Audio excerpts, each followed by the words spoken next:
I'm Ghost, and welcome to another episode of Stitching Adventures with Ghost and Goose. While I promised, I think, that this episode was going to actually have some real sewing in, it doesn't. Why? Because I figured we would go through the process of actually making a digital version of the piece of embroidery I did recently, which was done with gold work. So, if you are interested in seeing how I figured out a good and convenient way to make my silly little sketches that I'd done, I'm pretty sure in a science lesson, because my science teacher let me, then stick around, because today we're going to be talking through that process. As always, I'm using Autodesk Sketchbook. It's what I use to make my thumbnails and just about every single drawing you ever see on my Instagram, unless it's like a clearly picture from a sketchbook. And then I had to go try and locate a file because I wanted a specific picture thing. So here it is. So this is exactly the same process as the image I just loaded in to whatchamacallit. I put in a picture. When I did the one that's in the top corner, that was a picture of an actual piece of ironwork that I had found at the V&A. For this drawing, obviously, it's a picture of a page out of my sketchbook. I then used the symmetry tool down the middle of the page, and I started by drawing on the same layer as the image to define the shape, and then I went back over it. I don't think that's what I intended to do, but I don't know, because I did record this a couple of weeks back when I started the piece. It's done now, which is good, considering the interview is the evening of which I am recording this video, which is Thursday. You see this on Fridays, because that's when this episode will be coming out. So this was one of the first, I think this was the second piece I did post GCSE textiles. The first piece I had done was, oh god, what was it? The first piece I had done after that was the Kew Gardens piece, and then I did this. Hang on, I've got to stop it. I've got to cut a section of footage because I can't actually show a section of footage that's in there.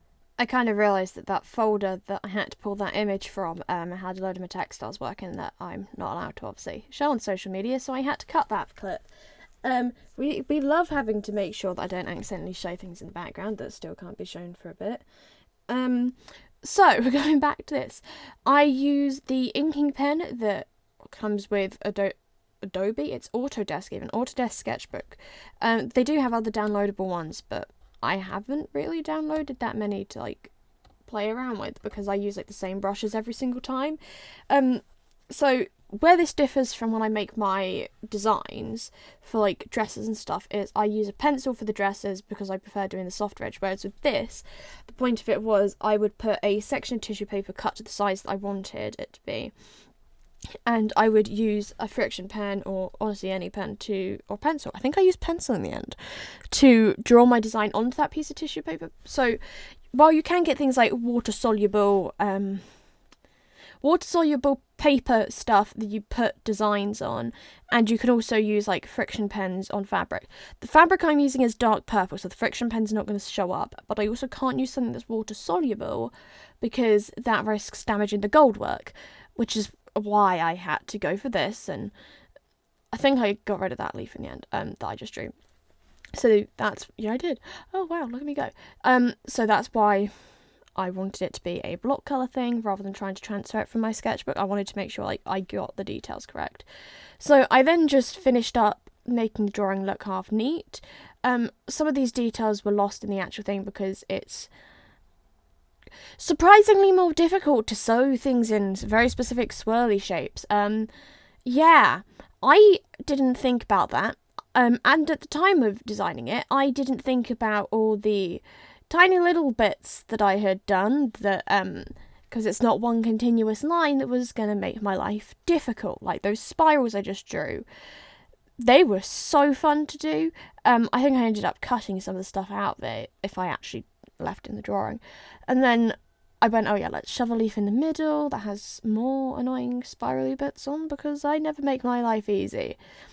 And basically went with that. And then at some point I'm going to add more stuff.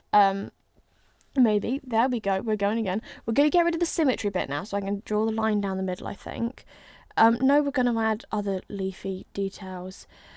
Yeah, I did those in beads in the end, and I think I only did 2 bits of it because I realised it was really quite difficult, and was going to take too much time. So here we go. This is the final design of a piece that I'm going to make out of gold work embroidery stuff. I think I used jump thread and 3-ply twist, all in gold. But we'll get on to that soon in a different video. I hope you're having a good day, the internet. Goodbye. I will see you all again on Sunday.